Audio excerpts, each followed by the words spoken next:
Welcome wise. இன்றைக்கி நம்ம வீடியோவில் ஆன்டீரியர் போஸ்டீரியர் வியூவில் எப்படி ஆப்டிமல் அலைன்மெண்ட் இருக்கும் அப்படிங்கிறது பார்க்க போகிறோம். நம்ம தெரியும் ஆப்டிமல் அலைன்மெண்ட் நம்ம ஆன்டீரியர் போஸ்டீரியர் பார்க்கும்போது பாடியை 2 ஈக்குவல் ஹாஃபாக பிரிக்கும். இந்த 2 ஈக்குவல் ஹாஃபாக பிரிக்கும்போது நமக்கு ஒவ்வொரு ரீஜனும் 2 சைடும் ஒரே மாதிரி இருக்கணும். எக்ஸாம்பிளுக்கு ஏஎஸ்ஐஎஸ் 2 சைடும், இந்த சைடும் ஏஎஸ்ஐஎஸ் இந்த சைடும் ஏஎஸ்ஐஎஸ் ஒரே மாதிரி இருக்கணும்.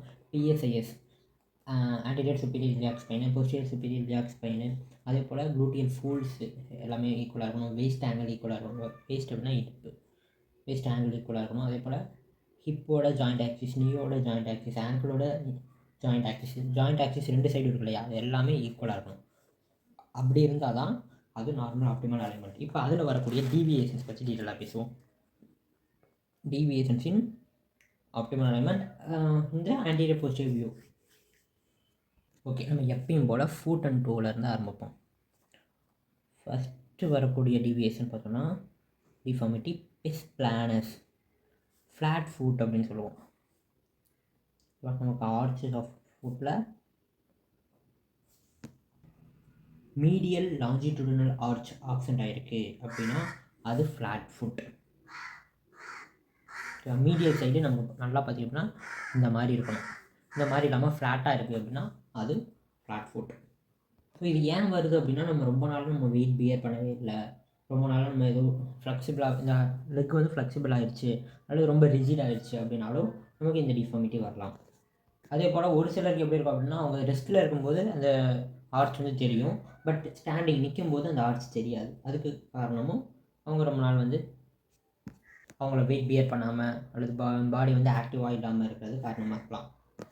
இந்த ஃப்ளாட் ஃபுட்டில் என்ன ஆகும் அப்படின்னா, டேலஸில் ஹெட் இருக்கும். அந்த ஹெட்டு ஏதாவது ஒரு சைடு டிஸ்பிளேஸ் ஆகிட்டுருந்துச்சு, ஒன்று ஆன்டீரியராக டிஸ்பிளேஸ் ஆகிருக்கலாம் அல்லது மீடியலாக அல்லது இன்ஃபீரியராக டிஸ்பிளேஸ் ஆச்சு அப்படின்னா நமக்கு டேலஸ் கூட நாவிகுலாரும் ஜாயிண்ட் ஆகிருக்கும். ஓகேவா? டேலஸ் நாவிகுலார் போன் ஆட்டோமேட்டிக்காக.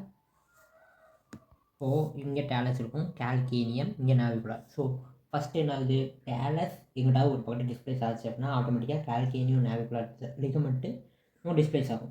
ஸோ அதனால் நமக்கு ஃப்ளாட் ஃபுட் வரும். ஸோ இங்கே ஒரு லைன் இருக்குது இல்லையா நார்மல் ஃபுட்டில், இந்த லைன் என்ன சொல்லுவோம்னா ஃபியர்ஸ் லைன் அப்படின்னு சொல்லுவோம். நமக்கு ஒன்ஸ் இந்த நாவிகுலார் ஜாயிண்ட் வந்து டிப்ரெஸ் ஆகிடுச்சு அப்படின்னா இந்த ஃபியர்ஸ் லைன் இங்கே போயிடும், அதாவது நார்மல் ஃபியர்ஸ் லைனுக்கு கீழே போயிடும். ஸோ இது ஃபுட்டுக்கு மட்டும் பிரச்சனை இல்லை, வெயிட் பியர் பண்ணுறப்ப நீ ஜாயிண்ட்டுக்கும் இந்த ஃப்ளாட் ஃபுட் வந்து ப்ராப்ளம் கொடுக்கும். அடுத்ததாக பார்க்க போகிற டிஃபார்மிட்டி பெஸ் கேவஸ். இப்போ பார்த்தது பெஸ் பிளானஸ், அடுத்து பெஸ் கேவஸ். இதில் என்ன ஆகும், இதில் மீடியல் லாஞ்சிடியூடினல் ஆர்ச் ஆப்சென்ட் ஆச்சு, இதில் மீடியல் லாஞ்சிடியூடினல் ஆர்ச் இன்னும் பெருசாகுது. ஓகேவா? இன்னும் நல்லா ஹை ஆகுது. ஸோ ஷாக் அப்சர்வ் பண்ண முடியாது இவங்களால். ஓகேவா? நம்ம மோஸ்ட்டாக பாடி வெயிட்டும் இங்கேயும் மட்டும்தான் கொடுக்க முடியும், நடுவில்லாம் கொடுக்க முடியாது. ஏன் அப்படின்னா இவங்களாம் மீடியல் லாஞ்சிடியூடினல் ஆர்ச் வந்து நல்லா அவையில் ஹையாக இருக்குது. இவங்களோட பேஸ் ஆஃப் சப்போர்ட்டும் கம்மியாகிடுச்சு. பேஸ் ஆஃப் சப்போர்ட் கம்மியாகிடுச்சு அப்படின்னா ஆட்டோமேட்டிக்காக போஸ்டரல் ப்ராப்ளம் வரும். ஓகே, அடுத்ததாக நம்ம நீக்கு போகலாம். நீயில் இருக்கக்கூடிய ஃபஸ்ட்டு டிஃபார்மிட்டி ஆன்டீரியர் போஸ்டீரியர் பார்த்தோம் அப்படின்னா ஜெனு வேல்கம் இருக்கும். இப்போ நீங்கள் வேல்கமையும் வேரமையும் கம்பேர் பண்ணி படிக்கணும். ஓகேவா? வேலில் ஆர் இருக்குது, சாரி வேல்க எல் இருக்கா, இப்போ எல் இப்படி போட்டுக்கோங்க, இதுதான் வேல்கம். வேரமில் ஆர் இருக்குது, இப்படி போட்டுக்கோங்க. ஸோ லெக்கு இப்படி இருக்கும், இதுதான் வேரம். இது ஜெனு வேல்கம், இது ஜெனு வேரம். இந்த பாயிண்ட் தான் ஜெனு. அப்போது இதில் 2 நீயும் பக்கத்தில் வராங்க ஜெனு வேல்கமில், இதில் 2 நீயும் அவே ஃப்ரமில் போகிறாங்க. இந்த 2 டிஃபார்மிட்டும் தெளிவாக பார்த்துக்கோங்க. நீ ஜாயிண்ட்டு பக்கத்தில் வந்துச்சு, இந்த மாதிரி வந்துச்சு அப்படின்னா அது வேல்கம், இந்த மாதிரி போகுது அப்படின்னா அது வேரம். இந்த ஜெனு வேல்கத்தை நாக் நீஸ் அப்படின்னு சொல்லுவாங்க, நாக் நீஸ். இந்த ஜெனு வேல்கம்னால என்ன ஆகும் அப்படின்னா நம்ம ஃபுட்டு ப்ரொனேஷன் ஆகும். ஓகேவா? ஜெனு வேல்கம் இப்படி தானே வருது, ஸோ ஃபுட்டு ப்ரொனேஷன் ஆகும். ஓகே, நீங்கள் இப்போ காலை வச்சு இப்படி பண்ணி பார்த்தீங்க அப்படின்னாலே உங்களுக்கு தெரியும், இது நீ. ஓகேவா? இது தை ரீஜியன், இங்கே நீ, இது லெக்கு. இந்த மாதிரி பண்ணி பார்த்தீங்க அப்படின்னாலும் தெரியும், உங்களுக்கு ஆட்டோமேட்டிக்காக ப்ரொனேட் ஆகிறது தெரியும். ஓகே, அதுவே இந்த வேரமில் வந்து பார்த்தோம்னா கம்ப்ரெசிவ் ஃபோர்ஸ் மீடியலாக ஆக்ட் ஆகுது. ஓகேவா? இங்கே வந்து பார்த்தோம்னா மீடியல் மேலியோலஸ் 2 லெக்லேயுமே இருக்கும். மீடியல் மேலியோலஸ் ஒன்றோட ஒன்று ரப் பண்ண ஆரம்பிக்கும். ஓகேவா? இதுக்கு காரணம் என்னவாக இருக்கும்? வேரம் வர்றதுக்கு காரணம் வேரம் வர்றதுக்கு reason vitamin D. Vitamin D இருக்கலாம், அல்லது ஆஸ்டியோகாண்ட்ரைட்டிஸ் இருக்கலாம். நமக்கு போனில் கார்டிலேஜில் ப்ராப்ளம் இருக்கலாம், கார்டிலேஜில் இன்ஃப்ளமேஷன் இருந்தாலும் இந்த மாதிரிலாம் வரும். ஓகே, இதை நம்ம ஆன்டீரியராக பார்க்கும்போது நீல இருக்கக்கூடிய டிஃபார்மிட்டிஸ். அடுத்ததாக ஆன்டீரியராக பார்க்கும்போது வெர்டிபிரல் காலமில் என்னென்ன டிஃபார்மிட்டி இருக்கும் அப்படின்னு பார்த்தோன்னா ஸ்கோலியோசிஸ். ஓகேவா?